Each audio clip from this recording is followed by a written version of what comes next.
Schtick Show.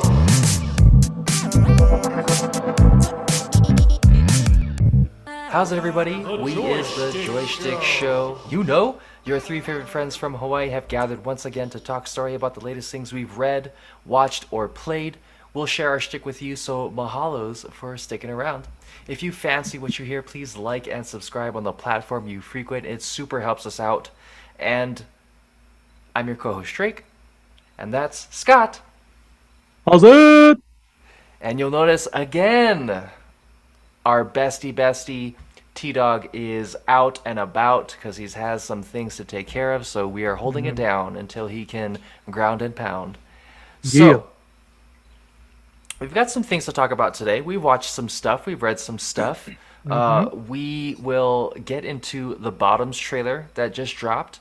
It's getting a lot of views, I assume, just because it is kind of funny. We'll talk about it. Another Loki Season 2 trailer just dropped. It's a little bit newer, a little bit more jazzy. And then we'll get into the reviews of One Piece. I know we talked about it a little bit before, but I finally got to watch it, so we can get into that. We also were able to watch You're So Not Invited to My Bat Mitzvah and The Portable Door, which are two surprising things we'll get into. And obviously, episode 4 of Ahsoka. So, to start it off, let's just jump into these two trailers so we can get to the nitty-gritty. But let's smash them up. What did you think about both trailers? How do they compare? How does it excite you or not excite you? What from both are you looking forward to the most? Bottoms and Loki Season 2. Yeah, Loki Season 2, I'm looking forward to more Loki. Like, I feel like, personally, for me, it was short and sweet. They didn't like stay too long on like a certain scene. It was kind of like jumpy all over the place. Enough for my ADD brain to be like, oh, that's cool. Oh, that's cool. Oh, that's a cool shot. Oh, that. I'm just excited for more. It wasn't too spoilery. Maybe not enough. I don't know. I know, like, I didn't really know what was going on, but I just trusting that it's going to be good because I liked the first season. Yeah. So looking forward to that. And then Bottoms looks hilarious. I just watched the trailer, and it gives me like kind of super bad vibes ish.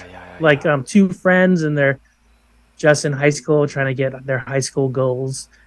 Two ladies just trying to get girlfriends.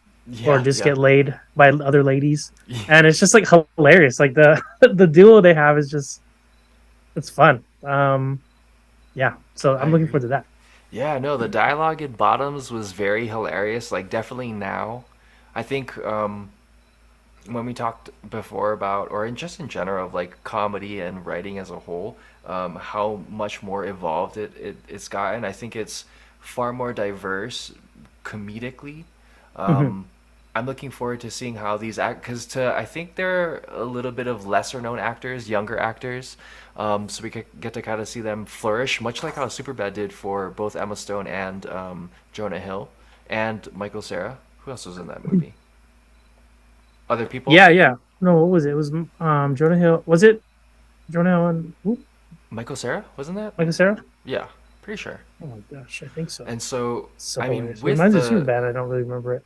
Yeah, I mean, cult classic, obviously, super awesome. Yeah, I it think was. this is in that similar vein of funny situations with super hilarious dialogue that we don't necessarily expect, and I'm super looking forward to it. It's probably one of the, I don't want to say the only comedies coming out, but for me, the most noticeable one. Yeah, this feels like just like a straight comedy. It's like just jokes. You're expecting to get, and like a This Is the End type thing too, because that was a killer cast with a bunch of weight in terms of comedy. And Loki too, to your point, like not too much, not too little, kind of confusing in terms of like, okay, where are we going with this? But also at the same time, you're like, oh, okay, you're showing me things that I would like to see, and also things that I'm looking forward to. For me personally, I think I'm not like the most excited to see it, but it's also because, to your point, like you said earlier, you're kind of expecting it to be good because it's Loki. Loki did so well in the first season of what it brought, Hmm. and for them to lose that momentum would seem very strange, especially because now the MCU is kind of refocusing itself, and Loki has kind of been one of the most stable series from my point of view. But I think if you haven't watched those trailers, definitely watch them. Let us know what you think in the comments, as well as when you like and subscribe. Heyo, shameless Heyo. plug there. Hmm. But something that we can both agree on is that live action One Piece is doing pretty well. I mean, I know I've seen a lot of hashtags, a lot of "I'm just missing my straw hat" type situation, lots of ocean views on a lot of Instagram posts, kind of sharing this. Are you getting that similar experience where you're seeing a lot more people involved in One Piece when they may or may not have been, based on this live action series? Yeah, actually. So I know when it was first announced, we got pictures of the set and whatnot, and that looked good. And um, I just had really big doubts. I was like, oh, I'll check it out. I think the set's gonna look cool, but I doubt it's gonna do well. Um, just because a lot of other live action animes kind of let me down. But I was actually really surprised with this one. And I am seeing a lot of comments, like mainly all positive comments, even ones that like may be negative, like, oh, I kind of wish they did this. It'd be follow up with a, but they nailed this and this and this. So it's cool to see One Piece doing so well and seeing like people taking interest now and wanting to go and like maybe read the manga or watch the anime and whatnot. Because it's like it's one of those animes that is like so good, but it's so daunting. Like it's over 1,000 something episodes. Yeah. Um, but these first 8 episodes, they sum up basically like 100 chapters of the manga. What's good about it too is like they sum it up well. He gets most of his crew in this like first 100 chapters, I guess, like a lot of the main OGs. So they do a good job with that. The casting was great. I Yes. feel like everyone did a good job. Even the guy who plays Luffy. I think I'm gonna Oh, mess his name I'll tell you one of my up. qualms in a bit. Oh, okay, okay. I feel like Luffy himself is like just really hard to like do live action. He's one of those guys. I was like, that was probably like the one thing I was like, I don't know how the frick they're gonna do Luffy because he's like really cartoony and he's a rubber man, so he like stretches his face out a lot and stuff, and like that's a lot of the physical comedy comes from Luffy doing stuff.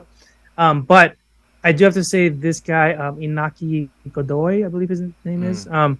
He does a really good job of like embodying the like all that heart that Luffy Yes, has. agreed. He's very like you believe him when he's backing someone, when he's like lifting them up, like you can do this. Yeah.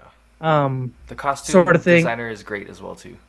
Costume designer is great, and I like that they incorporated, like, of course, in the manga, like, and I guess any manga, you find Same that clothes. characters wear the same clothes every fucking day, which I guess makes sense because they're pirates. But in this is cool because there were certain clothes they wore that were Yeah. like close to what they would wear, and it's kind of they changed outfits, but it was still really close to like their style.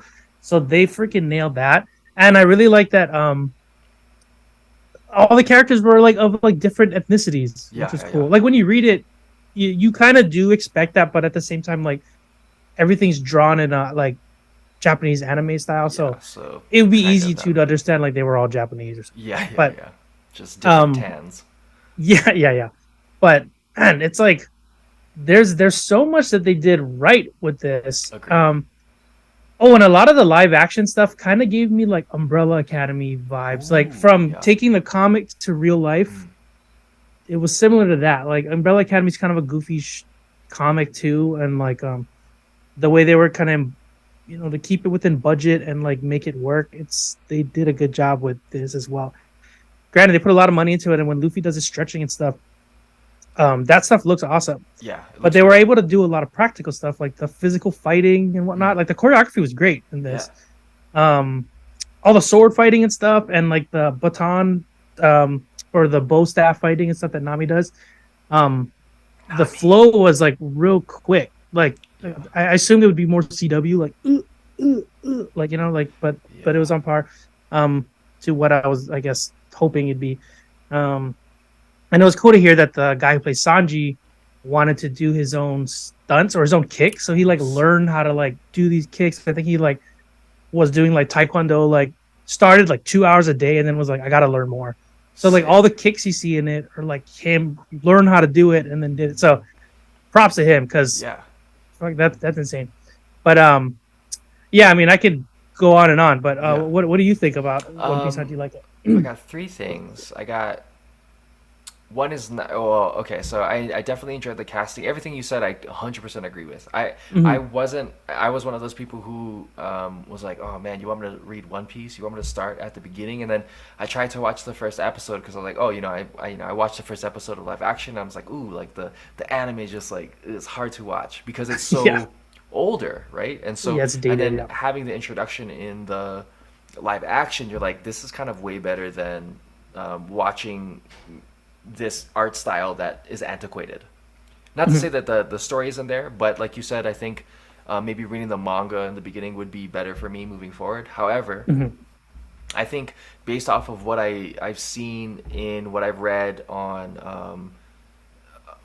up on One Piece, doing those deep dives on those like direct wiki pages, watching some clips and things of the such to help supplement. The casting is perfect. I think Luffy does a really great job. This Godoy person. The one thing that kind of threw me off is like when he's a kid, Mhm. he's like half black, and then when he's an adult, he's like has a Spanish accent. Like that kind of threw me. It's not a big deal. They Yeah, yeah, still yeah. both did a good job. I'm just saying I know it was noticeable for me. And Yeah, for sure. uh, in terms of Zora, I think Zora was a pretty good casting.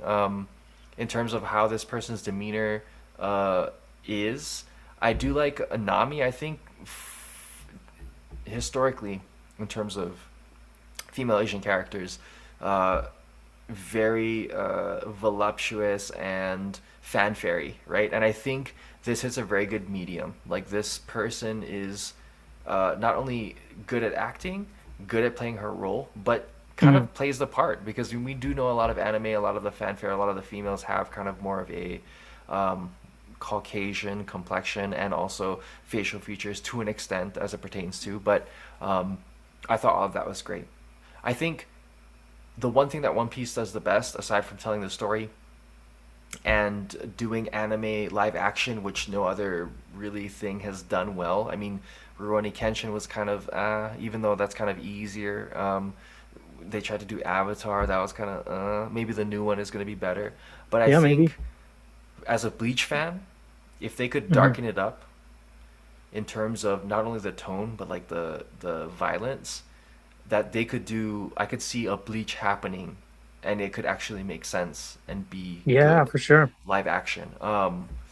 It doesn't necessarily have to be Thousand Year Blood arc. It doesn't have to be the inception of Ichigo, but I think there is room for that to live in that area, especially because One Piece is a Shonen Jump type situation as well.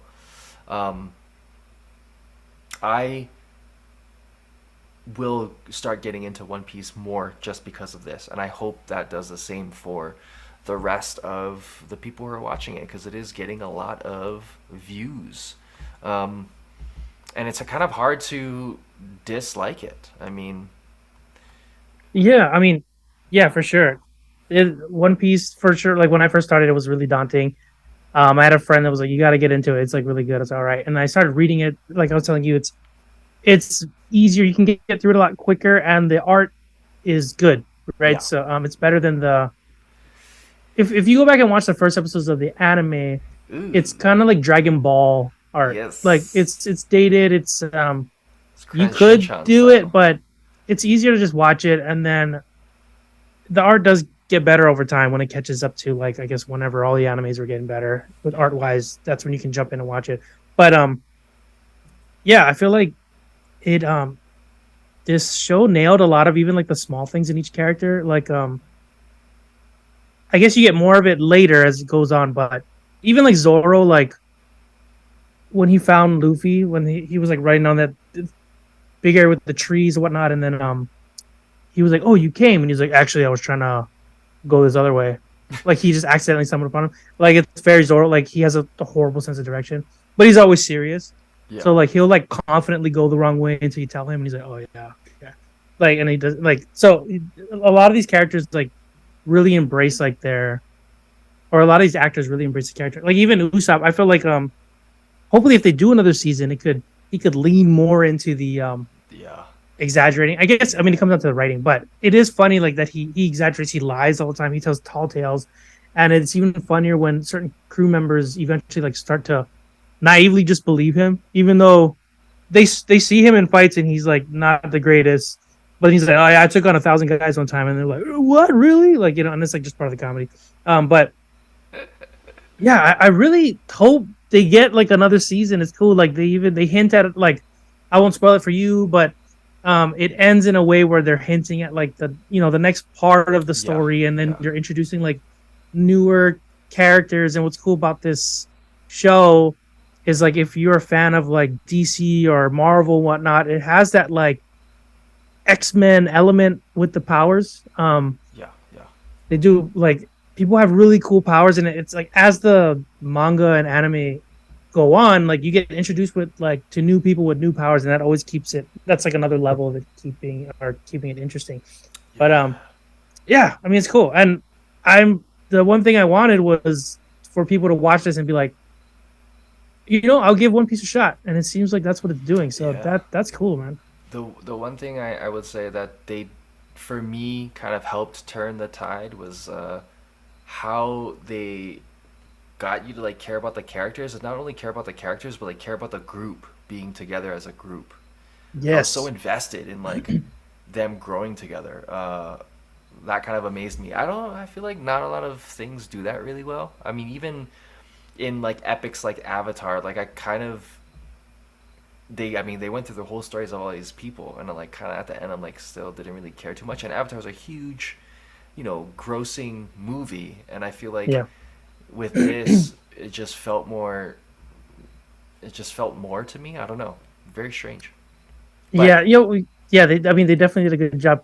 Just watching the live action, you were able to get that. Like, yeah, they nailed that because throughout the manga, there are definitely moments like the characters pretty much show love for each other in certain ways, whether they're like sacrificing something about themselves for someone, or like the care they have for each other is like really great. It is like watching like this family.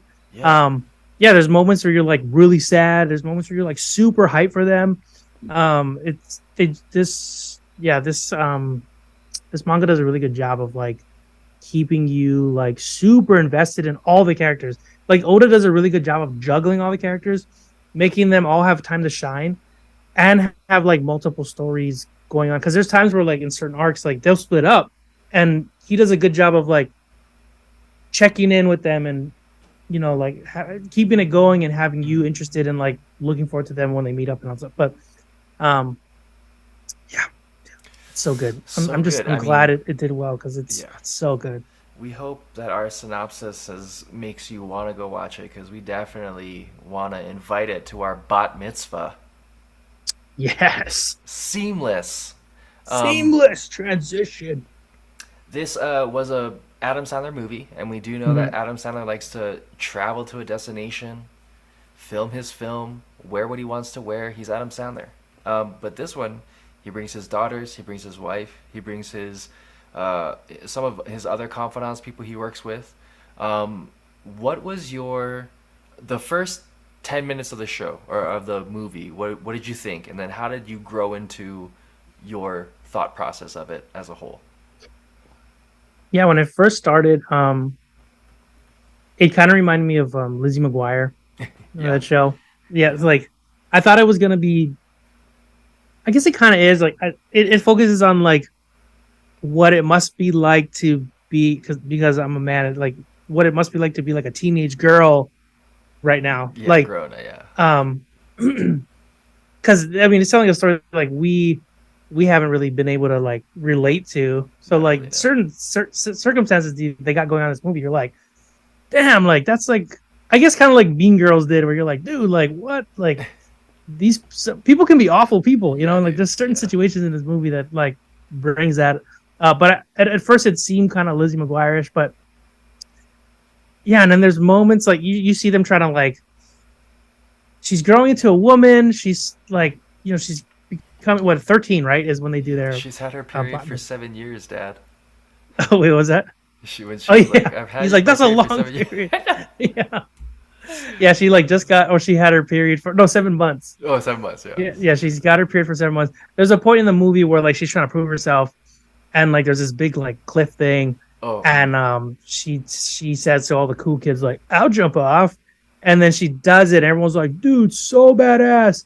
And then you see like her pad float up with all the blood on it, and then yeah. instantly it turns around. They're like, start making jokes on her, and you're just like, you feel for, you're like, oh my god, like that's like the Yeah. worst thing that could That's happen. super embarrassing as a young It's so person. embarrassing. Like you Um, think back to like school, and you're like, oh my yeah, gosh, like they did a really good job at leading up to it because there was a point in time where she was in the car.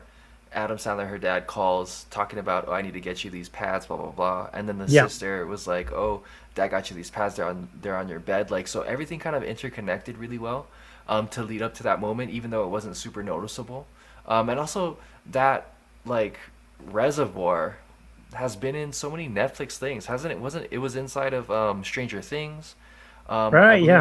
it was a couple other movies as well too. So I don't know. Whoever is contracting that Reservoir is making the big bucks at Netflix, or maybe Netflix just owns it, I guess, and then I could also see that they just bought just that films property. there. Yeah, like it was Um, by a cliff. uh, Hebrew School. It was a show into kind of like Jewish culture, Hmm. the diversity of it, where it's not necessarily like you have to be stereotypically Jewish or you have to be from Israel or whatever. Like it shows Hebrew School in a different light. Like Hebrew School definitely seems really wealthy. Maybe that's stereotypically. But a lot of the comedy, the physical comedy, a lot of the writing was really well done. I think Adam didn't necessarily shine, but he definitely complemented the entire thing very well. Um, Yeah, yeah, I agree. He had like little moments of Adam, but it was mainly focused on like his daughters. yeah, His wife popped in here, here and there, but like, dude, I do have to say, what's her name? Sarah Sherman yeah, as Rabbi Rebecca was hilarious. hilarious, She's so super funny. fucking hilarious. Yeah, she killed it. Comedy for days. Just a Yeah. little quickly, quickly.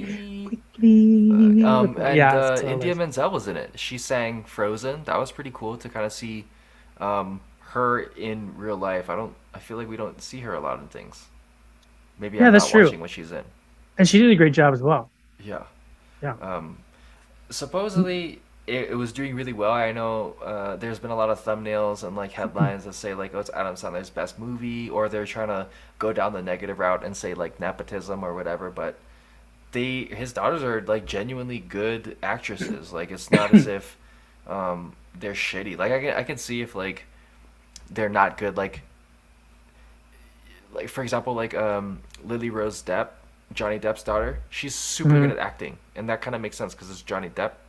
At the same point in time, you're gonna say nepotism even though they're really good. Like if your dad is good, you don't say that in sports, right? Like LeBron James's son is about to play with LeBron James. Like you're not saying nepotism. He still had to quote Or unquote earn it, right? Like I don't know. or like another one in the arts is like if if a musician had like a kid and Yeah, they're super talented and was like, oh, let me bring my kid up on stage, everyone's like, hell yeah, like and it just makes sense. Like they're around it all the time. yeah. Yeah, if they were on screen and they weren't good, then it's like, dude, like what are you doing? But I mean, a lot of this business, right, is like right place, right time, and they happen to Yeah. be I there because they're his kids. But Who was they that? did a great job. Like I'm looking forward to seeing them in other things. Definitely. There is the who is the second main character? Not Sunny, but gosh, the best friend, Oh, Lydia. Samantha Lorraine, who plays Lydia, right? Yeah, yeah, Her name yeah. is Samantha She Lorraine. was super good. Like Yeah. the range of what I would consider like a seasoned veteran. I don't know that she's been in many things, but like she was able to play the victim. She was able to play the person who was being threatening. She was able to play kind of like the multiple different characters. I think that you don't necessarily see in what you would consider a supporting character. Um, Hmm. so the writing and producing is really well. I think if you're into kind of this style of show, much like Never Have I Ever, where it I've never focuses. seen that, but Uh, okay. it's very similar. Like it takes the idea of, I guess, current youth uh, genre Hmm. into on the backdrop of like specific things. Like Never Have I Ever was based off of like an Indian family in America, and then this one is kind of more of like a Hebrew type situation, um, on the backdrop of everyday kind of drama. So it's a good medium to kind of have good writing, good acting, and then kind of gently introduce you into a world you may not have been a part of. And I like that. It's interesting. It's funny.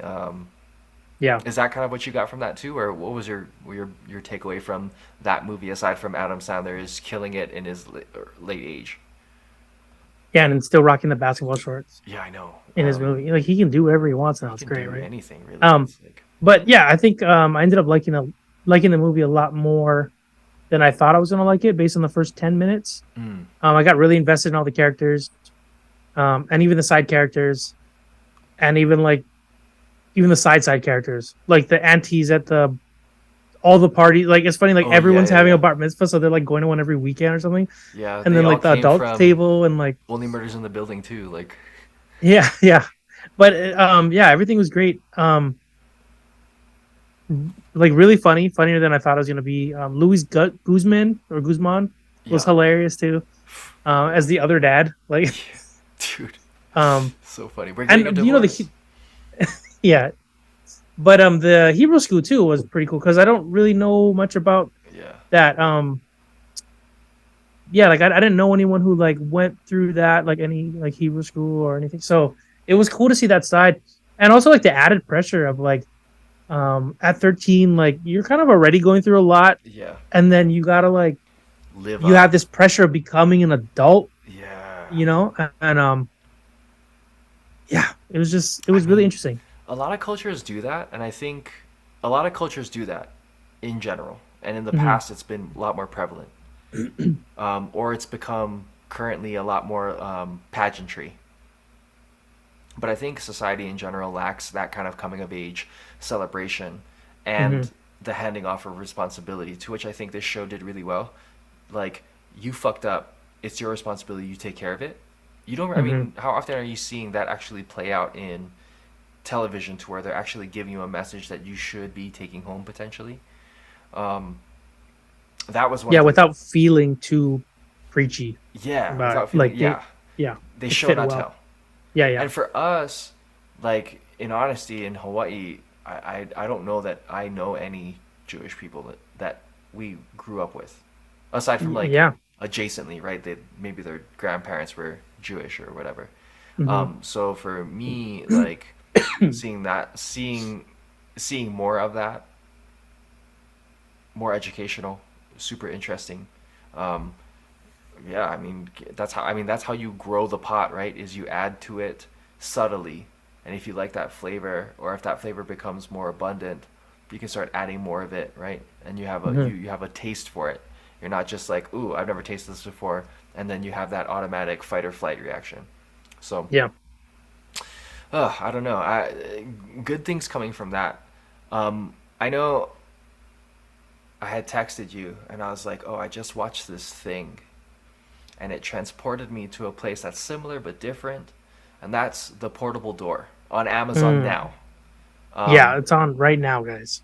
so I watched it and I was like super surprised by it, and then I told you to watch it. And so, what was your initial thought when you're like, "Oh, this guy wants me to watch The Portable Door"? I don't even know what this is. Yeah, initially I thought it was like maybe because you kind of described it like it's got Harry Potter like magic and wonder. Like that's what I took from like your text. Um, but I also assumed it was maybe like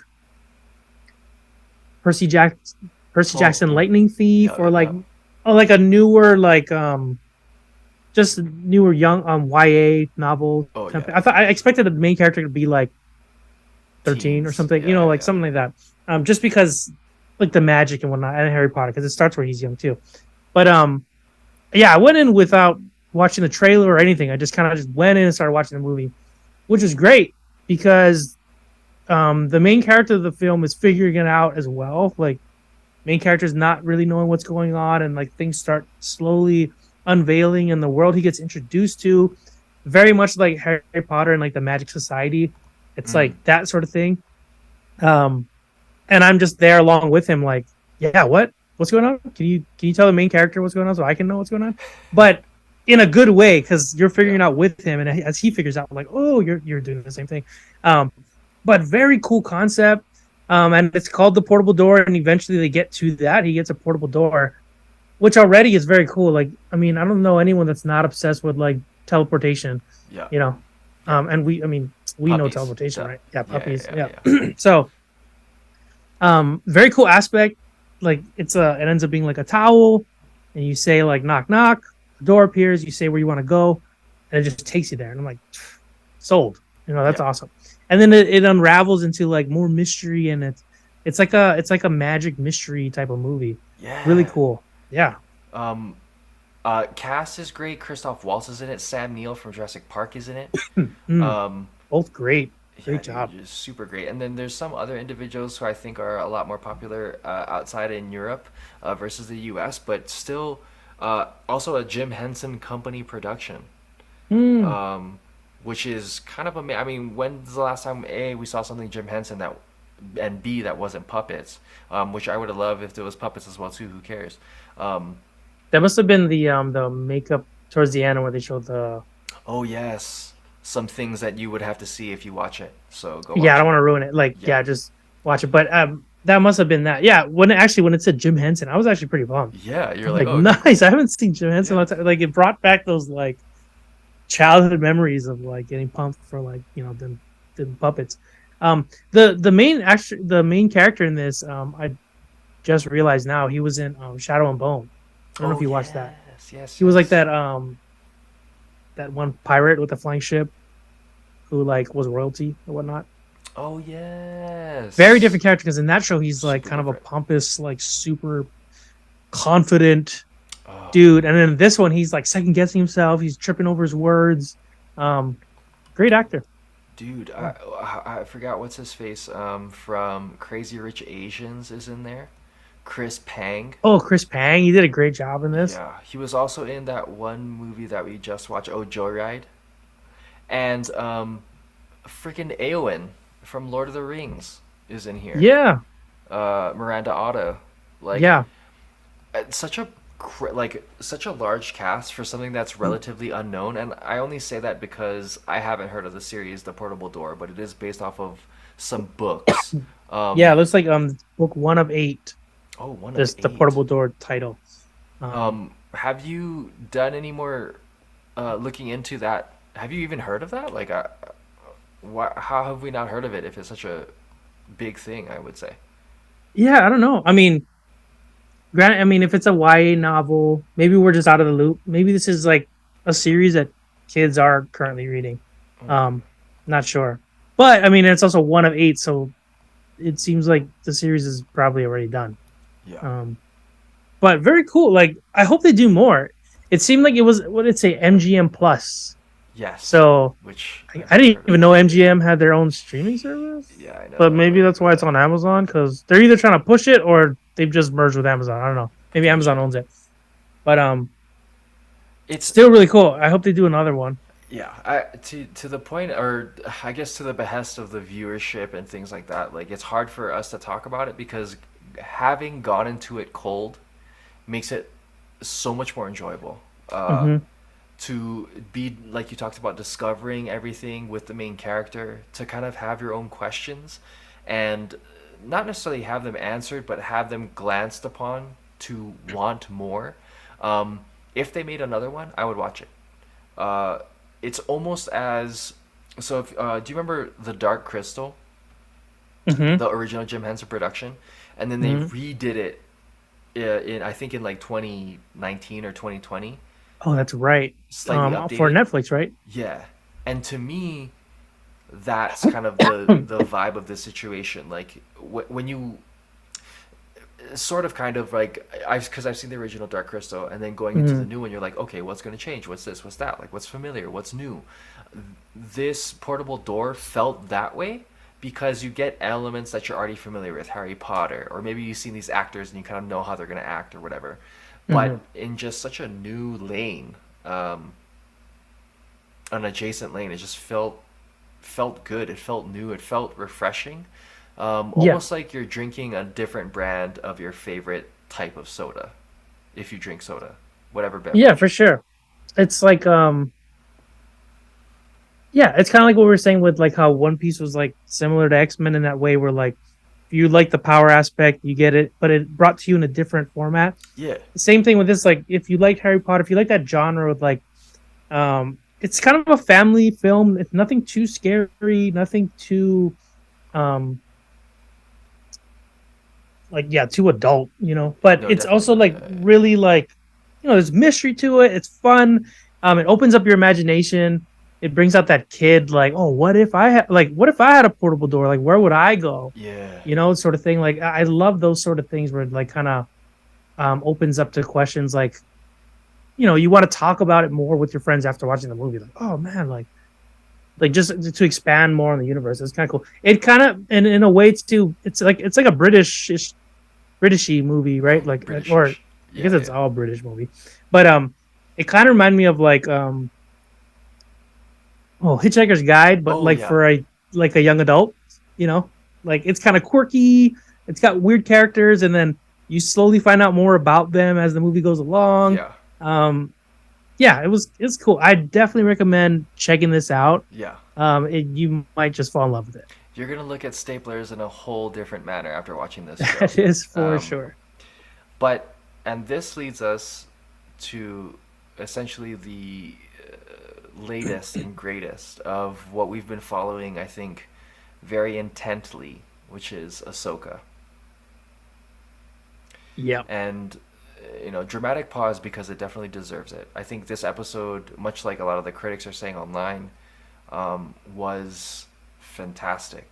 Um, what was your, if you could name, I guess, obviously spoiler alert because we're trying to freaking talk about it, is what was the, I guess, scene or moments that stood out to you the most in this latest episode of Ahsoka?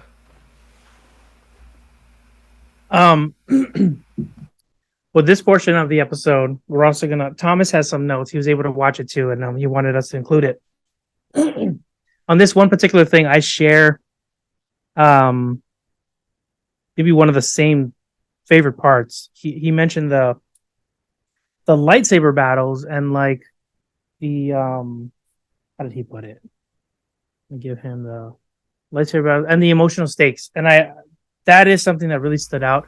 Like I didn't expect like this many lightsaber battles in a Star Wars show, which is Yeah, like lately it felt like you were just kind of like hoping they'd have one or two. yeah, But it feels like every episode they got them and they're good. yeah, This one had two lightsaber battles, like two separate ones. yes, Um and something happens to one of the characters, but I think that part was like probably one of the highlights for me. Like it's just always so cool when they do it right. yeah. What about you? Um, I mean, there's tons of things, and we'll get into it. But I think one of the one things that I noticed straight off the bat was like robot hand-to-hand combat scene. I don't know that we've ever seen that in That Star was Wars. cool too. He I came quick. Like that was the fastest robot battle I've ever seen. Yeah, Like you just never you don't think that they have that kind of I mean, the assassin robots have some sort of like flexibility, dexterity, but mhm. uh, yeah, I've never seen it before. You could see that there was like intention, and it wasn't just like two, C-3PO or like like R2D2 like running around and using their technology. It was them actually physically combating, and you never really get to see that in the originals or any of the Star Wars for that matter. Mhm. Not even in the animated series, and so to kind of see that, it made me feel like, oh wow, they're like really expanding subtly, I guess, in that sense because it's just a robot battle. But to say that you've watched Star Wars, and for me, this is the first time I've ever like noticed a robot battle. Like, what the fuck? Droid battles. Like, what are we talking about? No, for sure. Like every other Star Wars movie and I guess even Clone Wars stuff, it's like the robots either like a lot of them either look like they could be like just kicked over if they didn't have a gun, Yeah, or they're like just sturdy and kind of wobble or roll towards you. Like yeah, it's these like move like humans. Like yeah, when it snuck up on the other robot and was like they were like basically boxing. I was like, holy fuck! yeah, Like these robots would wreck any human, basically. definitely. Yeah. You got to be a Jedi or another robot to fight these things. Yeah, I didn't. That was so surprising. The even from the opening scene, uh, where what was the opening scene? Do you remember? What was the opening scene? Oh, the opening. Oh, okay. So this is what I was talking about. So the opening scene, right? Ahsoka steps out and she's like, "Oh man." Mhm. She like looks around, peers around, and then when it pans out and you see the robot's arm, like to me, like the robot was clearly standing in a way that Ahsoka could see. Like, you know what I mean? Do you remember that? I just Let me go to it.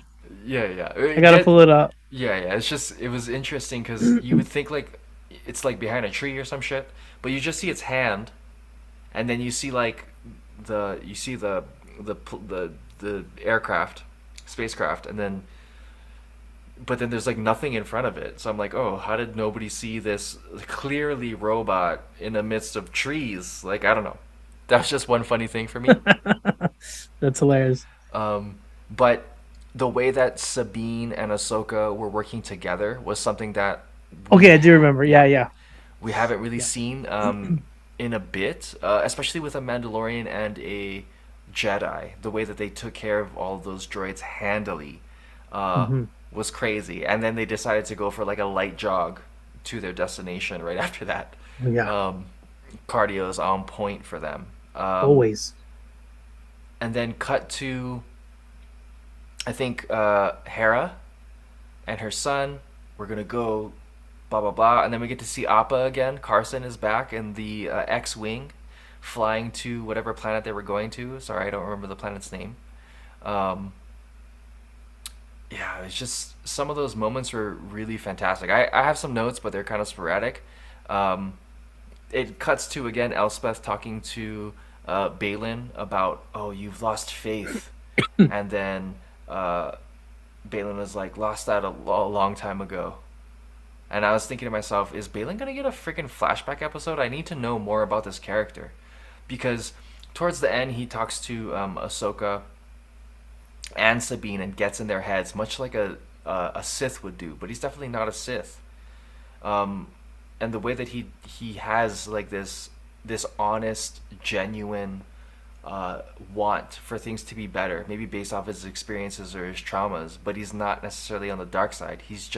He truly believes that what he's doing is the Jedi way, the right thing. And Yep.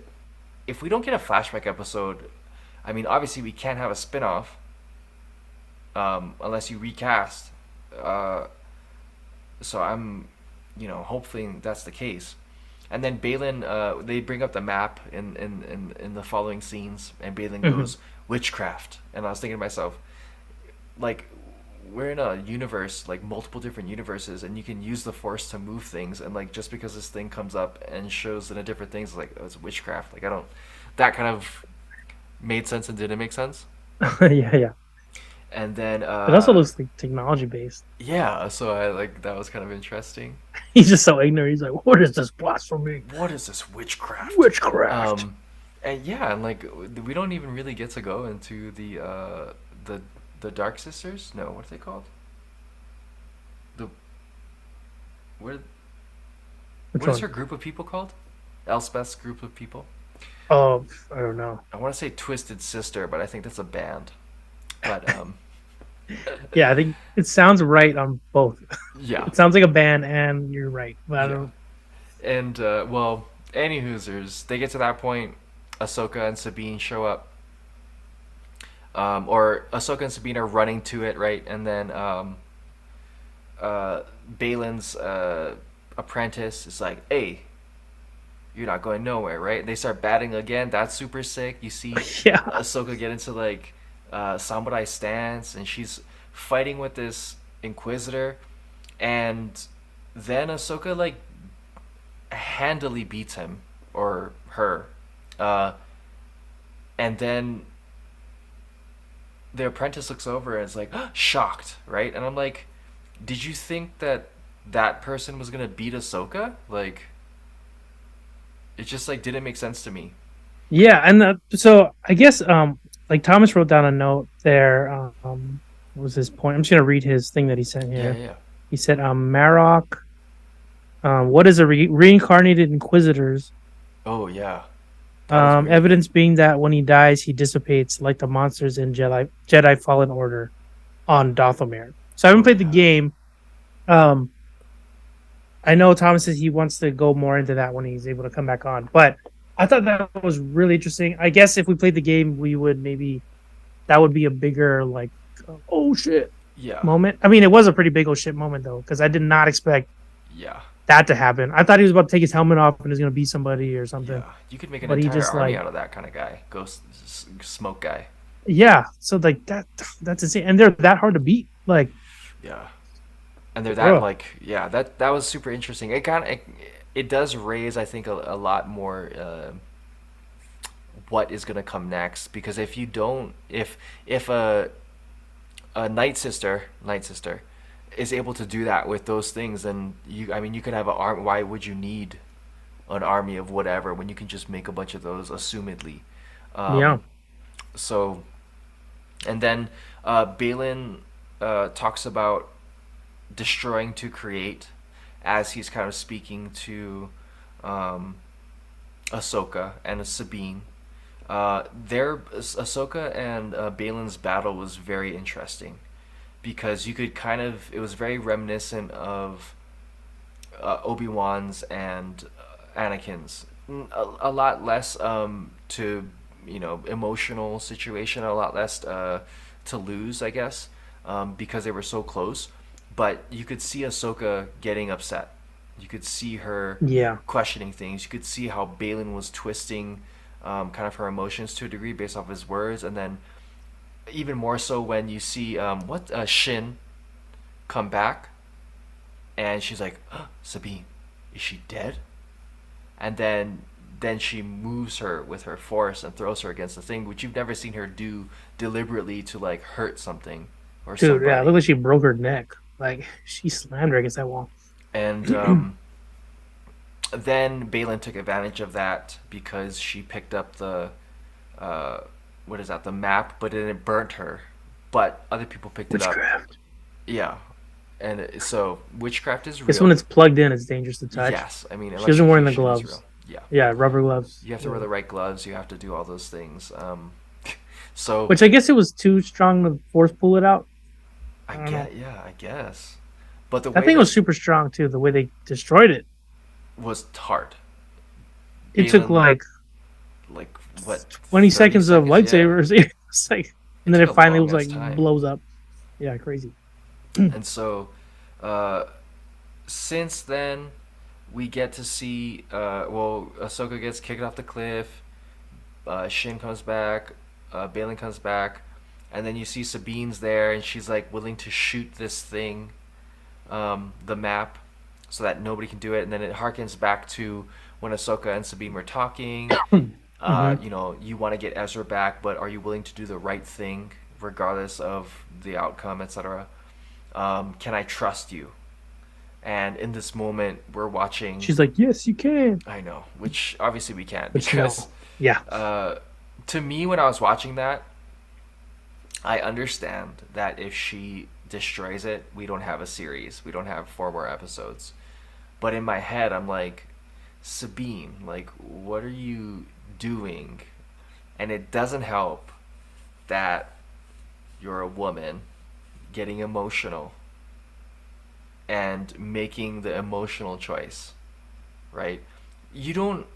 And yes, we see other characters in the Star Wars realm and in other things that are both male and female making the emotional choice.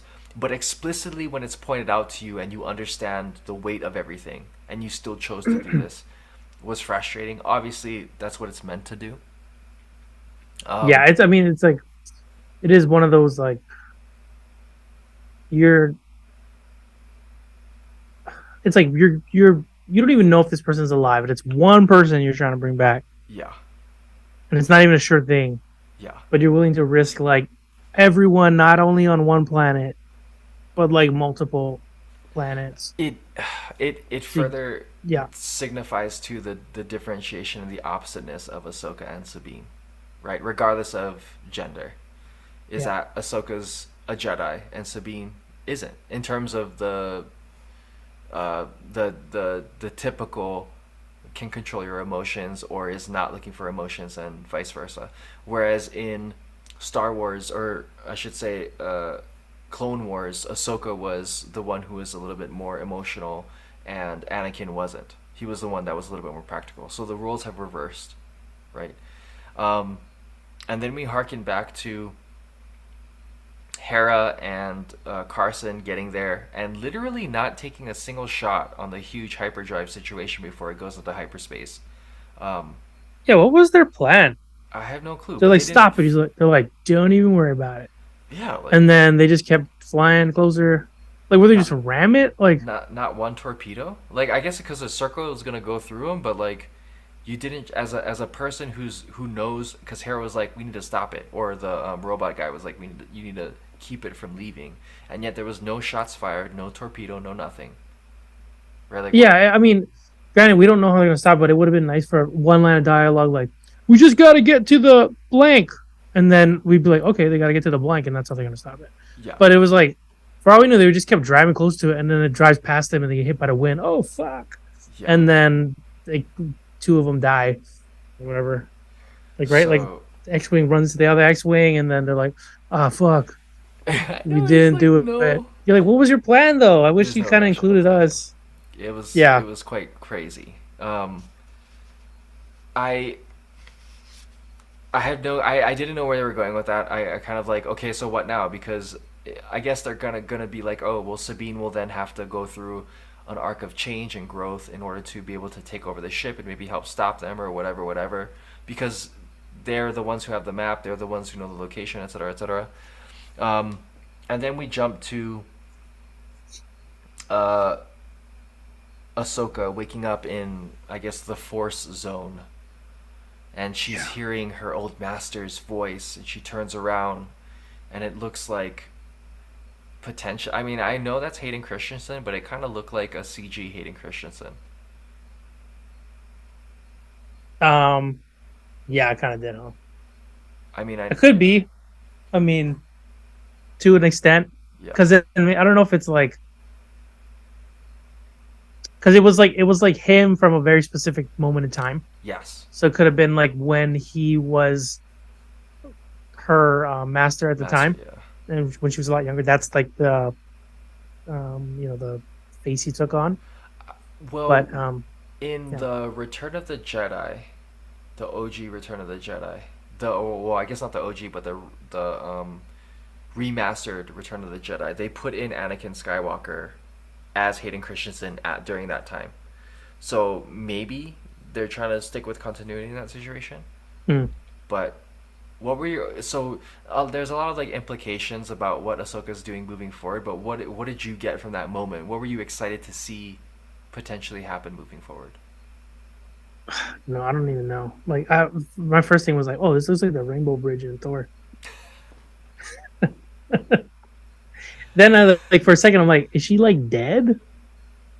And I was trying to remember if he's dead. Is he dead or is he still alive? I He's think still alive at he's this point. no, He's he's dead. dead now. Yeah, he's This dead is now. because this is way past. Yeah, the Empire's gone. Thrawn is gone. Wait, is he dead? When does He's this got to be take dead. place? Cause well, Thrawn was Thrawn alive during Darth Oh yeah, that Sidious? was all after, right? Yeah. Thrawn and all that. Because I didn't watch Rebels and stuff, so Well, Rebels I is don't. post Clone Wars, Oh, okay. and during Rebels, technically Darth Vader is still alive. So I think this is after Return of the Jedi. Because in Mandalorian, Luke was still alive, and so was Yeah. Oh yeah. Ahsoka. Yeah. Yeah. So So it's either just like a realm where you meet where you're knocked out, you can meet your other Jedi buddies. I I don't know. I guess. thought I thought for a second like she was like in limbo or something. Yeah.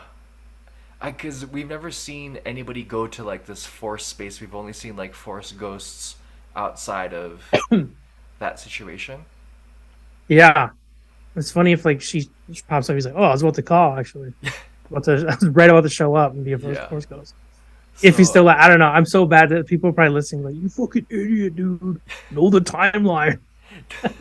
I when it comes to Star Wars, I just kind of I enjoy it more than like nitpick it. I yeah, guess so. Like yeah, I'm just there for the ride. But I mean, I'll take the criticism. I should probably know more than I do, but yeah, still enjoy it. I don't know what to expect moving forward. yeah, Other than maybe more Hayden Christensen. I don't know how yeah. he's gonna play though. I it's I from I guess what I've seen and what I can kind of address Hmm. is it does feel like that Ahsoka is going through a similar arc that Hayden Christensen did or Anakin did. It's very I don't want to say it's parallel, but it's very similar. Like you question certain things, right? And then it seems like Ahsoka now is on a similar pathway. She's not necessarily questioning things, but there are things to be questioned. Um, Especially because she woke up in this zone, and I think it's going to pertain to how her interactions with Sabine are going to be moving forward. Conversely, Sabine will also have to kind of grow as a character in order to fit into this role that she's choosing to take on, and ultimately she will have to make a sacrifice. It seems like, and it sounds like Ahsoka will have to change. Um, Whether or not they find Ezra, I don't think that's really important. Whether or not Hera uh, like continues to be this Han Solo like character, and or Jason turns out to be a Force user, which are all very parallel things to like Phantom Menace and Star Wars as a whole. I don't know. I would like to not see characters die.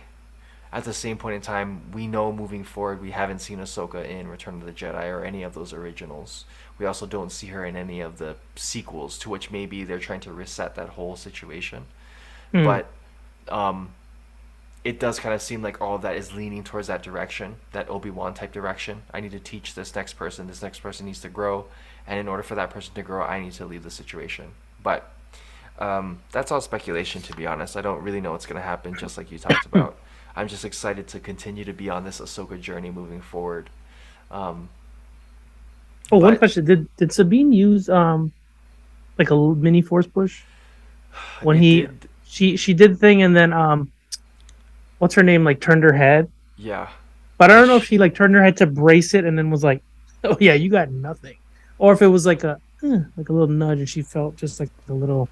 to be honest, I think the latter. I think there was enough for her to say, "There's not enough." Okay. Um, and then she used her projectiles to kind of knock it out of her hand. But then she could just force bring back her lightsaber. So there's lots of moments where you're like, "What are we doing?" Um, Oh yeah, yeah. right? Like it like got knocked out of her hand. She could just go, "Okay," and then like pick it up. But I think at that moment, it was the surprise of it all.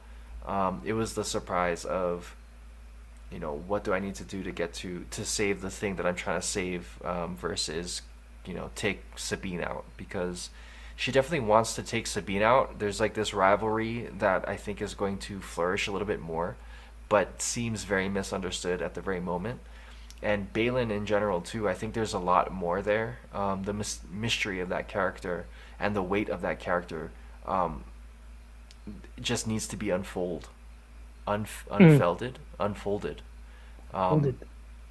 with Ahsoka moving forward, I just think there needs to be more of that kind of unveiling, unless you're just going to keep that character mysterious, which is something they could definitely do. Um, but I'm just excited to see how it concludes, whether or not they're going to make a second season, or how they're going to lead into like a bigger maybe mashup or all star team up type situation. Mm. Um, if if I guess in terms of four, because I think we're gonna only have 8 episodes, so there's only 4 more episodes. If you knowing what you know now, in the next 4 episodes, what do you want to see before it concludes? Well, I want to see Thrawn, Yep. um, and I want to see him be terrifying. Mm. Um, like it'd suck if they just kind of hint at him and then you're like, Yeah. oh, if you watch Rebels, you know, kind of thing. Yeah, that's kind of lame. Yeah. I kind of want them to be like, here he is, and this is why it sucks for him to be around.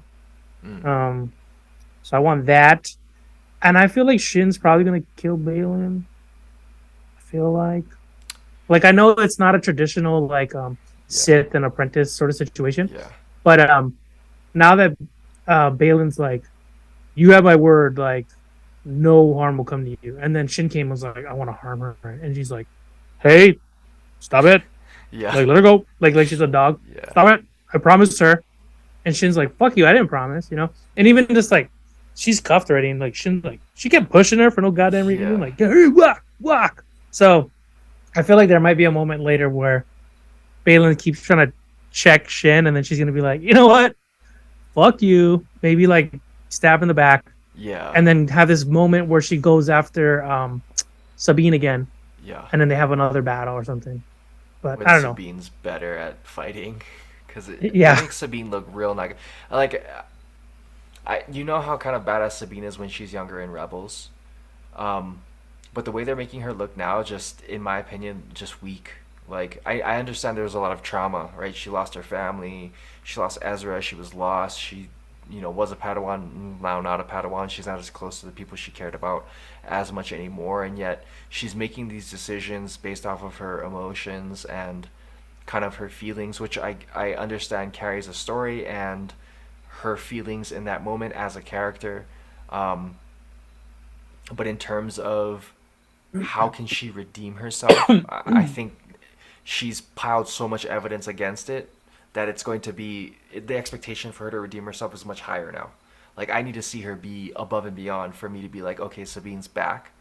Yeah. Um, unless, which would be interesting in this instance, hypothetically, if Ahsoka or Sabine or one of these characters actually became the bad guy versus, Balin and Shin are out for some reason, Thrawn is out for some reason, and then Ahsoka and or Sabine or one of these main characters that we're supposed to be focusing on then turns into the dark side.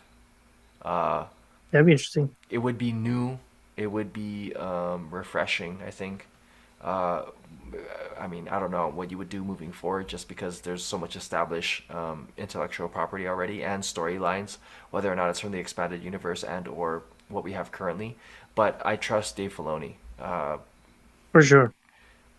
There's with what he's done with Star Wars now, like he should have been doing that from the beginning. I don't understand why he didn't make the sequels or have his hand in the prequels. Yeah. Um, That would have I been. just what he's been doing now, just it doesn't make sense for anybody else to be doing it aside from him or George Lucas. Yeah, Um, I agree. Um, yeah, I mean, I'm just excited to watch this show yeah. every week. Like the quality is great, action's great, story's great, actors are great. Like Mm, everything, I'm there for the ride for sure. yeah. Um, yeah, I'm interested to see if Sabine's going towards like just being a worse person to get what to possibly get Ezra, or if Yeah. she just kind of fucked up like Star Lord did with Thanos, just like Oops. when they had him locked down and he's like, oh, he's like punching him. And you're like, dude, what the fuck are you What the doing? fuck Like, are you doing? Yeah. it's a really selfish decision when there's more at stake than your feelings. Yeah. Um, we'll see. Maybe she just fucked up, or she's kind of like, I don't know. We'll see. Yeah. Hopefully, she's good. She just becomes more badass. But I mean, I still like her. But it was like that whole thing, like with like, oh, you might be gonna get Ezra or whatever. It's like that had to be something you already weighed and made a decision on. So like, why are you fighting so hard if you were gonna just let that be the case anyway? Like that was kind of frustrating. Yeah. But I get it. Like you said, it's carry on the story. Yeah. I just But some of the optics of it kind of are the opposite of like the I guess the not the narrative, but like so we're seeing a lot currently in entertainment as a whole. We're seeing a lot more female driven story plots, characters, actresses, etc., etc.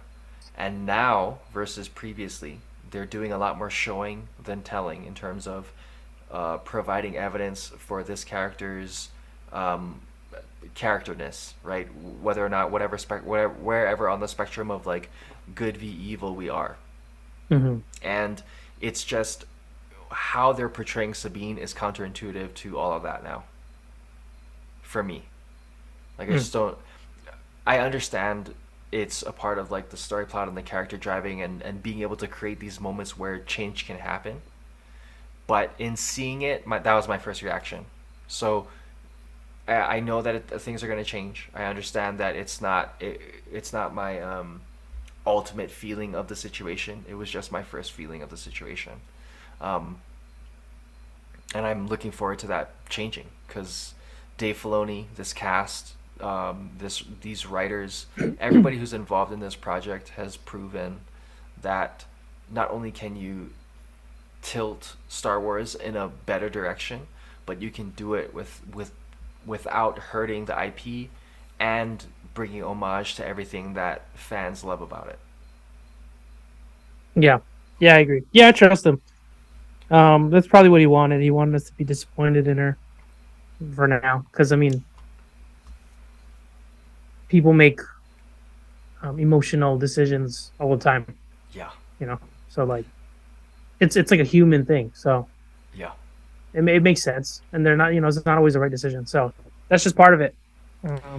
Maybe she'll get a redemption later, but it's got me intrigued. It's got me going like, no, what? yeah. Why are you? What are you doing? If it makes you Like, feel, yeah, yeah, it's definitely exactly. in Then the they're right doing it direction. right. If you're just like, yeah, it's gonna happen, cool, cool, cool, lightsaber, good guy wins, yes. Then I guess that's cool too, but it's just not as cool, Definitely not as not. good a story. So yeah, I'm loving it. I'm looking forward to more. Well, you're gonna get more because episode 5 will be coming out next week, and we will be back No. next week with Tom Bomb. Hopefully, back in the trio, the tripod, the triangle, the trifecta, and we'll be It might giving be the you week after, actually. might be the I week think. after. Yeah. So maybe sometime later or sooner. Hopefully sooner. But Hmm. regardless of that, thanks for tuning in. We'll keep bringing you content that you love to hear us talk about and or like to hear talked about in general. But we hope you have a great day or night or time that you're having now. And we will try to simultaneously say our catchphrase at the end of this. Thanks Thanks for for sticking it with sticking it with us. us. The Joy Schtick Show.